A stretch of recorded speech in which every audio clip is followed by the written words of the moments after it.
On this episode of the InsurTech Geek podcast, we're talking about connecting policy, people, and progress in the insurance industry with Dean Fadel from the Ohio Insurance Institute.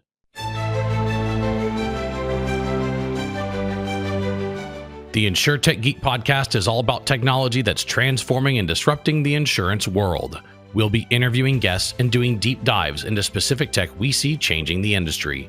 We're taking you on a journey through insurance tech, so enjoy the ride and geek out. Terra, this week's episode sponsor, is revolutionizing the world of workers' compensation claims and policy management. Terra's cutting-edge platform empowers insurers with comprehensive benchmarking tools, robust management systems, and an integrated ancillary services marketplace.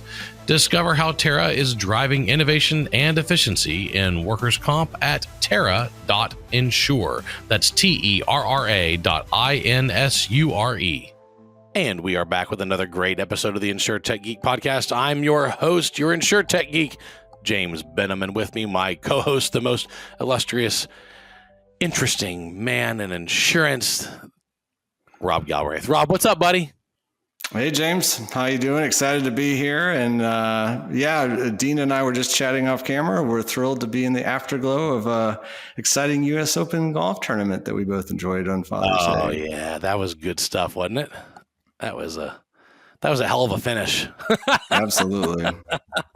The Masters was a hell of a finish too for me. Like I really enjoyed the Masters a lot. Although I was rooting for him so much to win. And then it's like, really, we got to go. Okay, yeah, sure, why not? As long as you still win, I'm good. And it was great, man. I mean, golf does have the capacity to be very exciting. It does. When you play it, it's of course infinitely frustrating. But that's neither here nor there. I think this will be the last time you'll be recording, or maybe the next to last time you'll be recording from that domicile.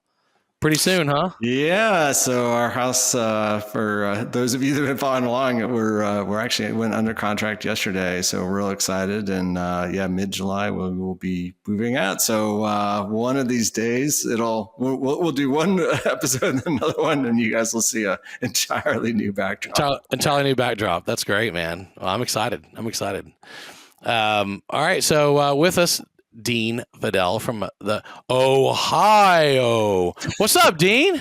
How you doing? Man, I'm great, man. How are you doing? I'm good. Ohio's a little steamy today, but I think most of the country is going to be steamy this week, but all is good here. Yeah, man. I tell you what, it's already blazing hot in Texas. Of course, we're in the midst of it. We're almost to official summertime, June 26th. But in Texas, the summer kind of starts at the end of April, so it's a little bit of a different story down here. I am enjoying it though. It's nice being out swimming and hanging out outside and doing all the fun things. Of course, near where Rob lives, which is not too far from me. My favorite Texas summer pastime: tubing on the river. It is prime tubing season now. They do river tubing in Columbus, Ohio there, Dean? No, there's not much. So. There's not much river tubing done here in Columbus. We do have a river, but I don't know if you'd want to tube in it. I mean, it runs right past downtown, but if you saw the industrial waste in that river, I'm not sure you'd want to float in it, right? Yeah. There's not much activity in that river. Might not need a tube to float in it. I don't know. We do. Well, Dean, to be fair, we don't float in the rivers like the Brazos River or the Rio Grande or some people would choose to float the Rio Grande, but I'm not into that, because that used to be a long time pastime of South Texas kids to go down to the Rio. But I'd say the prime floating territory is the Comal, the Guadalupe, the Frio, the San Marcos River. We've got a few rivers. They're spring fed. And so it's just clear, cool, constant temperature, 60 something degrees, 65, 70 degree water. It's awesome. I mean, it is truly awesome.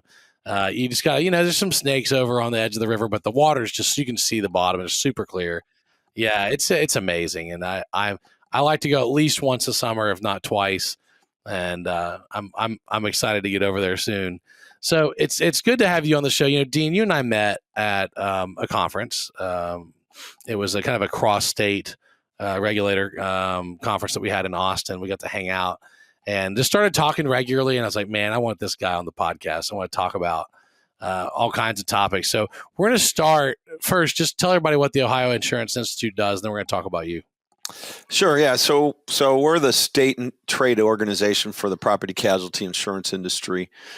We do several different things, but our membership is the insurers that write in the state of Ohio. Our membership comprises about 90% of all the personal insurance that's written in the state, and over 50% of the commercial coverage that's written in the state. We got the big ones. Nationwide, Progressive are obviously based here. They're members. State Farm's a member too as well. So all the market leaders are members, and primarily we lobby. We stay attuned to the judicial front and what's happening at that area. We've got a very robust workforce development program that just started in 2011 that keeps growing. And we do a lot of public education and public information. Our organization's been providing financial literacy for high school students for years and years, well before they mandated it. And so when we keep refining that material, so it's we do a lot. We're the 5th largest industry in the state in terms of GMP. So we got a lot going on here. Yeah, and as insurer of last resort, right? Like that's another part of my job. Is I'm the manager of the Ohio Automobile Insurance Plan, which is the last resort auto insurance mechanism in the state of Ohio. And Ohio was a sleepy little plan for years and years. When I first took over, there were only like 10 commercial policies and no private passenger policies. We were situated like a lot of other states with good markets. We had very few commercial policies, so our rate wasn't adequate. And unfortunately, we had some agents figured out how to game the plans. And so we went from about $1 million, it seemed like almost overnight, $1 million in premium to $45 million in premium. It seemed like it happened overnight. But fortunately, we've been changing the rules, and we've been modifying what we're doing based upon how these guys are gaming it. But that's been an interesting 18 months that since this has all started. We've changed. We've had 2 changes to the law as a result, and it's been good and bad. Well, so we're gonna talk all about that because you have a role coordinating and organizing the insurance industry in Ohio. And of course, you and I met at a national association of the state associations, right? So that was kind of how we got together. But you also have a role as the insurer of last resort over there on commercial autos. So that was really interesting. Of course, you're in Columbus, the home of Nationwide Insurance, plus a lot of other insurance companies have come out of there. So it's a neat place. Before we go much farther into talking about the Ohio Insurance Institute, I want to talk about you. You got a degree from Ohio University. You got a finance degree. Did you imagine that you would spend your career in insurance? Was that the plan? Was your dad in insurance, or did you fall into this like I did?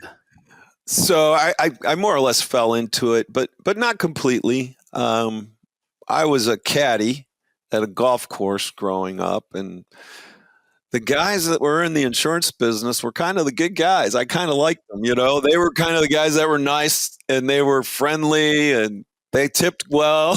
So, really, that was sort of my interface, my very first interface. When I was real young, it was just the guys that were agents and in the industry. They were the nice ones when I was caddying. And then, I did take some insurance classes in college.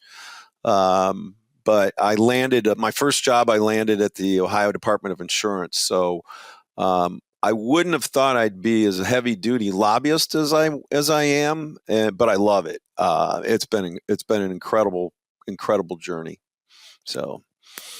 That's awesome. Yeah, because I mean, you've been president of this institute since 1988, so you've been Well, doing this a long I time. wasn't president. Well, you've been working there. Sorry, since I've '88. been the chief lobbyist since 1988. So Yeah. So So a lot of legislative affairs, a lot of work in the state house, a lot of work in the Senate, going to committee meetings, pushing legislation reform, and obviously with this recent twist in the insurer of last resort, you had to go and do some more legislating, right? So as a regulated industry, you end up having to have a strong government affairs arm, and that it makes total sense. So, like, what's been your before we jump back into the institute? Like, what of this, really beautiful career of 37 years at the Ohio Insurance Institute? I mean, not many people can say they've been at the same place. And I've been at my company now 28 years, and I intend to. I intend to be buried at this desk. You know what I mean? Like I like what I do. I enjoy my work. I like who I work with. I mean, life's good. So I get it and I respect that. What's been your biggest high points? Like, just looking back on this pretty awesome. Obviously, got plenty of runway left in front of you, but I mean, what's been the biggest high points left so far? yeah, it's been interesting. It's been cyclical. We had a period of time in Ohio where we were the focus of attention because of the Supreme Court and rulings they were making on uninsured, underinsured motorist coverage. So in the 90s, I felt like I was literally playing a tennis match with the Supreme Court where they were bastardizing the law, and then we would have to go fix it. But as I look back as a whole, was one thing this industry's always done, and it's never made me uncomfortable with a position that we've taken. I've always been real comfortable with it. It's an industry that's conditioned to compromise, right? You got to compromise on claims. It's a contractual relationship. So that's the one thing I would say is that I have never ever felt personally ethically conflicted with any position I've ever had to advance. And all in all, it is a noble industry. I mean, it is picking people up when they need it the most. People complain, they think it's got to cover everything under the world. It doesn't, but making people understand that's part of what we do. And then the third thing is the people. There's a lot of great people that I've been able to work with over the years.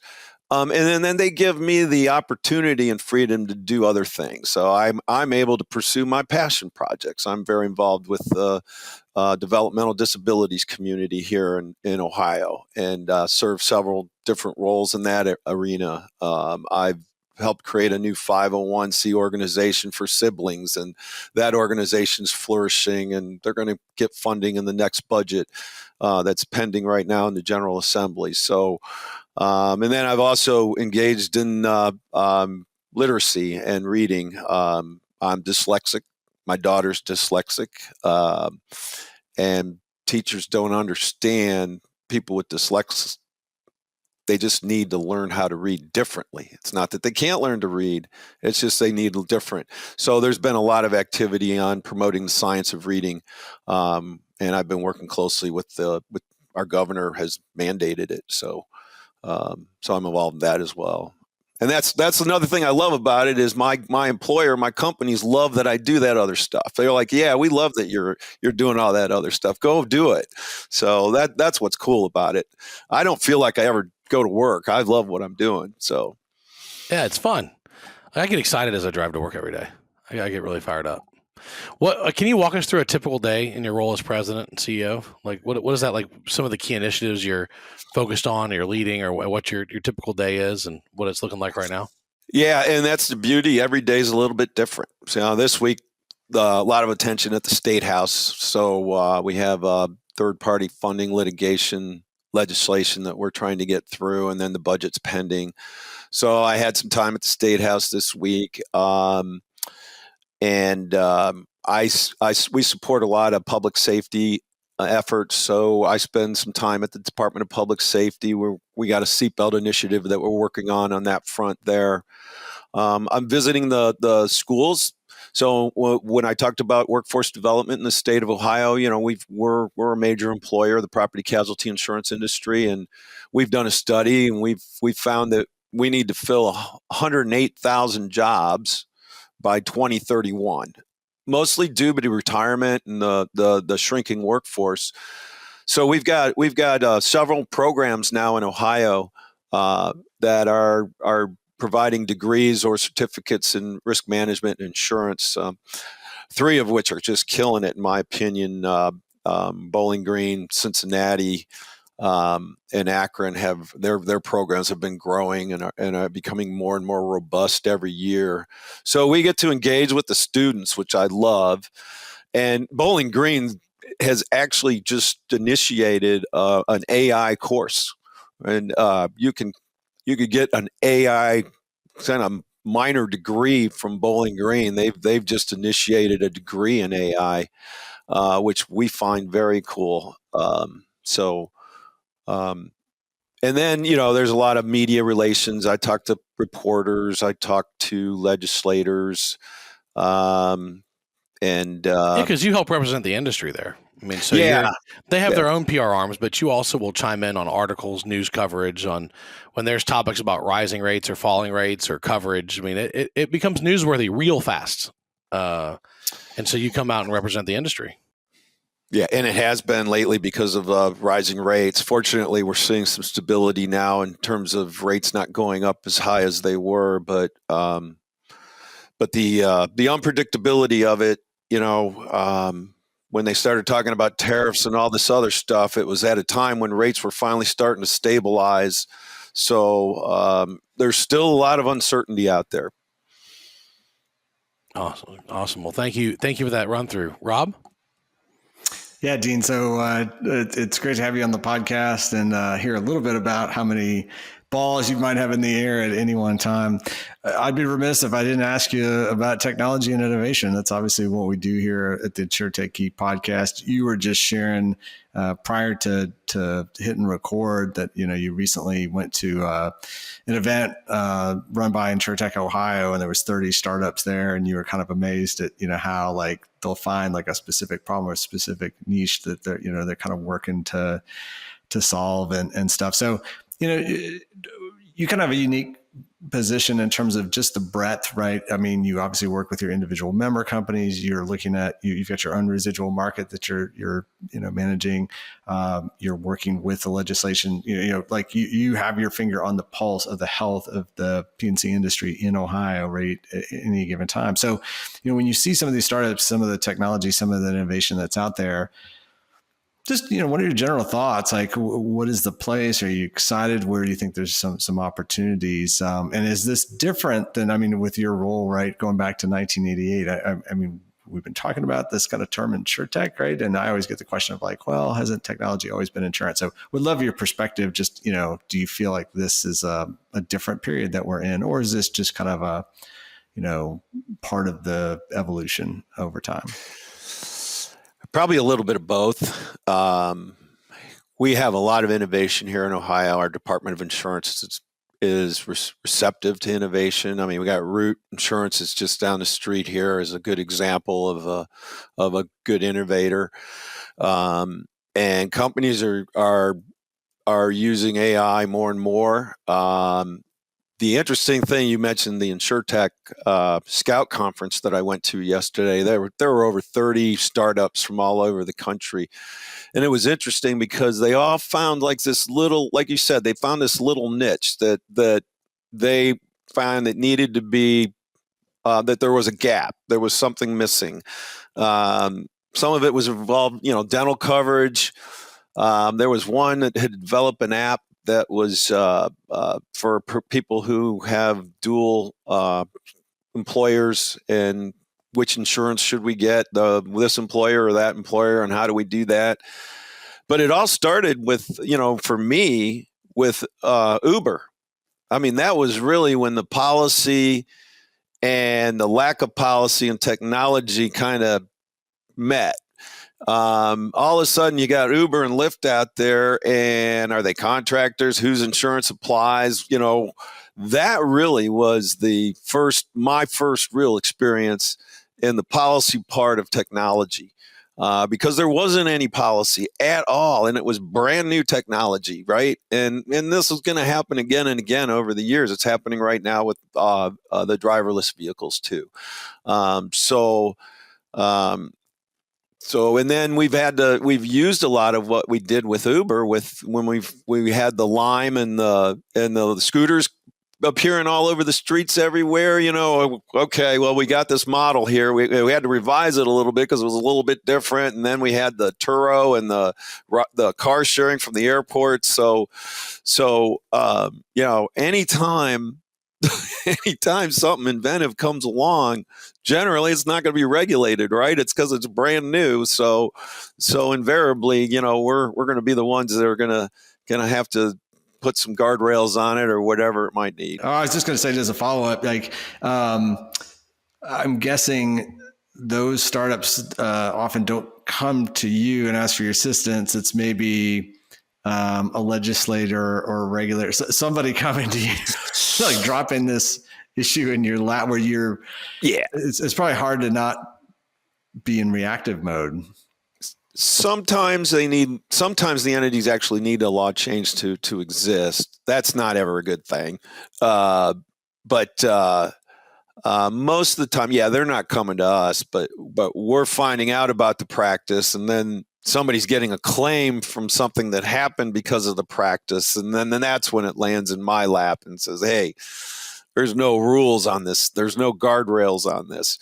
And insurance is regulated at the state level. So every state's going to have a little bit of a different set of rules. Yeah, that's great. By the way, I just finally got a self-driving Tesla Model Y, and I can tell you, I never touch the steering wheel. It drives itself all the time, and it's a way better driver than I am. Way better. way better. Well, James, you and I are in the 3% of the population that recognizes that we're not great drivers. There was a poll done, and 97% said that they're great drivers. That's hilarious. That's hilarious. Well, yeah, I think it's obviously that's going to have some big impacts coming up, but we don't have to talk about those now. So actually, we can talk about how it affects policy, and think about that. Like, typically, policy lags technology by several years. I was a city councilman in Texas. I was a planning and zoning commissioner before that. Our regulatory frameworks always lagged behind new technology and building, development, zoning. We were always playing catch up. When vape pens got popular, it took us years to deal with it. When, we became a test site for 5G, we became a test site for unmanned drones. We were the first site in College Station for the deployment of unmanned drones for Amazon delivery. I mean, but even all of those required regulatory changes that still were lagging years behind the actual innovation. So you're balancing InsurTech, this industry that's hell-bent on disruption and transformation of a very paper-based industry to a very digital and streamlined and automated industry. At the same time, you've got to have regulations that catch up with that at some point and allow for some of these things. For example, there are TPAs that are applying for AI claims adjusters licenses.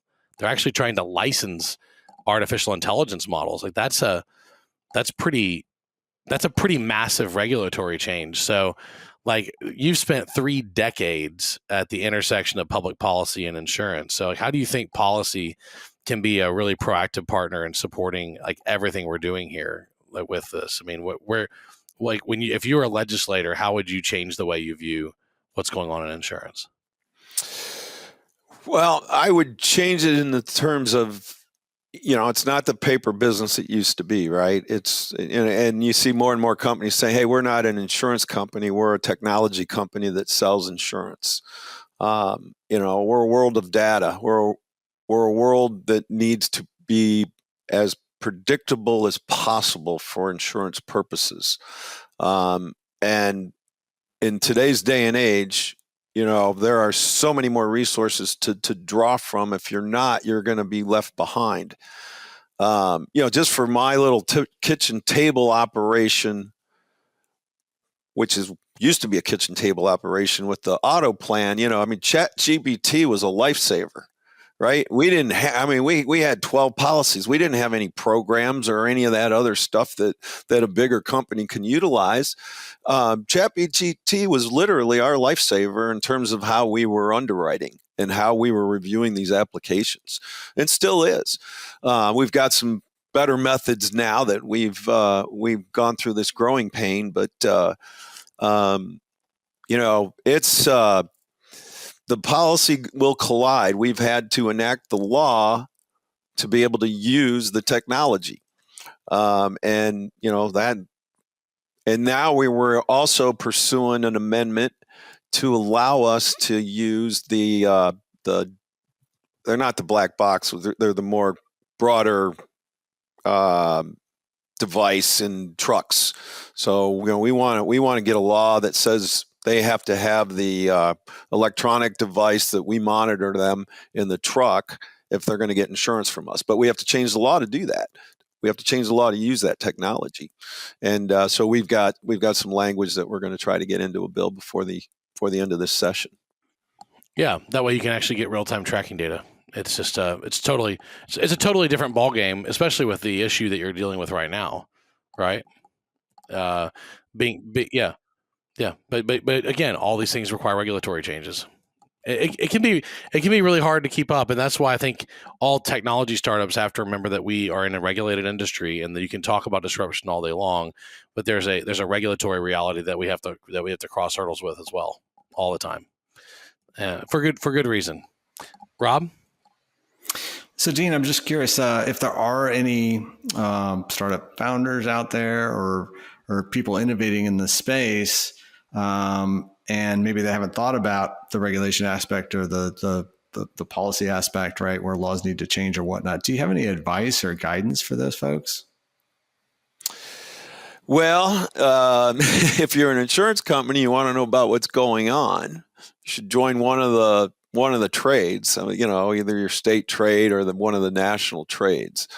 That's where as somebody who's going to be affected by that policy, that's where you're going to get the best seat at the table to try to impact that public policy in terms of how it may impact your company or your operations. So, my advice is get a seat at the table. I mean, we support the entire industry here in Ohio, and there's organizations like ours in other states, Indiana.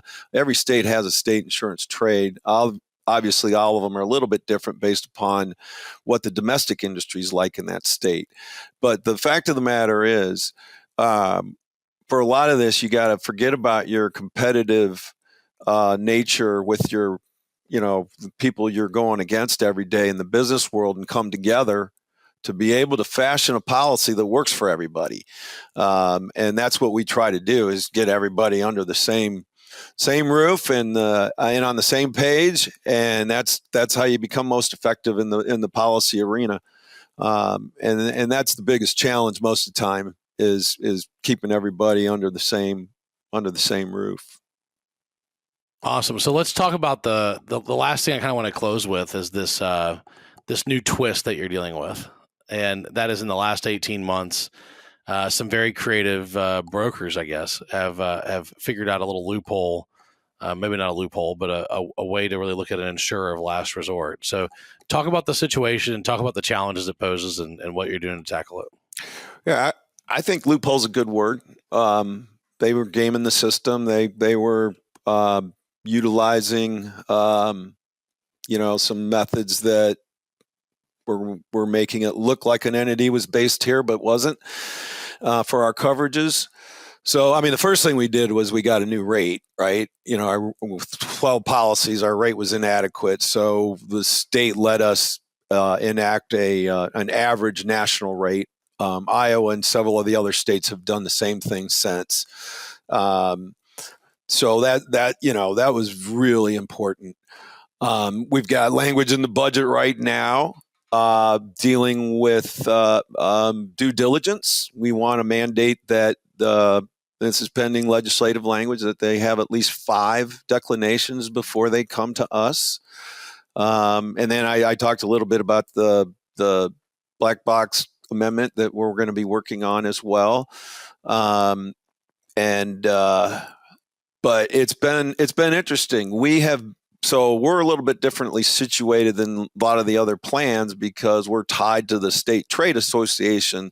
I'm like the only lobbyist that's actually a plan manager. So we've been able to stay ahead of it a little bit better than any other state because of our ability to get rapid fire legislation passed. And we got a great relationship with the insurance department, and they know what's going on, and they're helping us as well. And we're working real closely with them as well.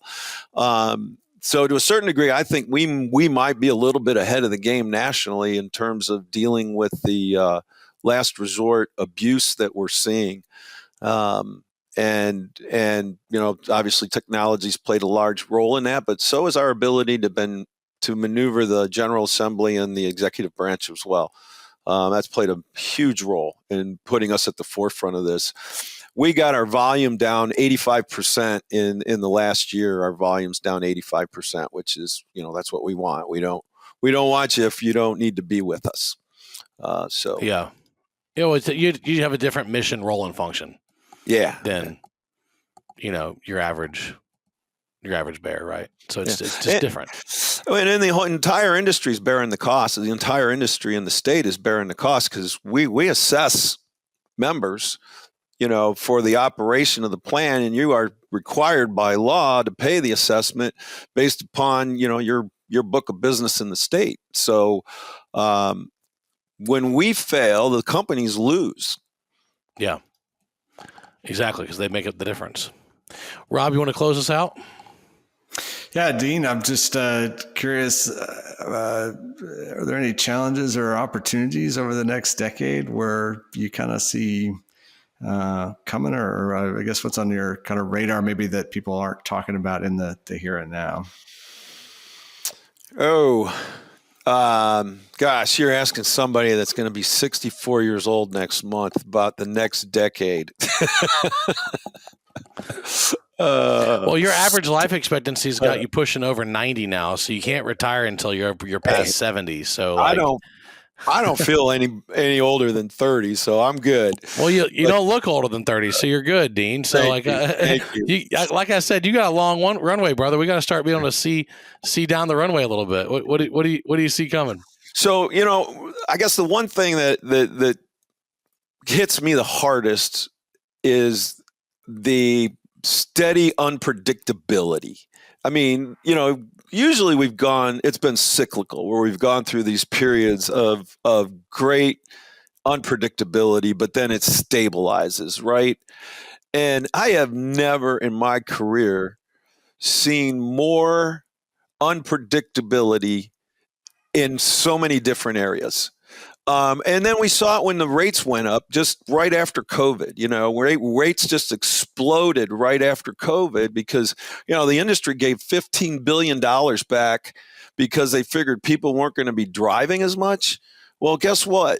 In the United States, our fatalities went up by 5% when people stopped driving as much because people were driving fast and they were driving reckless. So for me, I think the big thing is when will we see an environment that at least somewhat stabilizes and becomes more predictable? Because in every area it's unpredictable. It's unpredictable in weather. It's unpredictable in auto claims. It's unpredictable in home and cost and labor costs and all of that. And we're an industry that's based upon predictability. The other thing we need to do is we need to rein in third-party litigation funding. That's a cost we can control. Our justice. Did you see in the big beautiful bill nationally that there's some provisions for taxation on foreign investors in these litigation financing against insurance companies and taxation domestically too? They were getting a tax break. Can you believe that? I know. Well, and through our justice system too, right? They're using our justice system as an investment tool. That's what kills me we're the only country in the world where you can invest in our legal system. And foreign companies are doing that, and they're making lots of money on it. And, I think the challenge is to make people realize that every time they see one of those billboards, every time they see one of those ads, they're paying for it. They're paying for it in the price of eggs. They're paying for it in the price of bread. They're paying for it in the price of insurance, right? And that's really something that needs to get tackled. And it's been a state by state thing.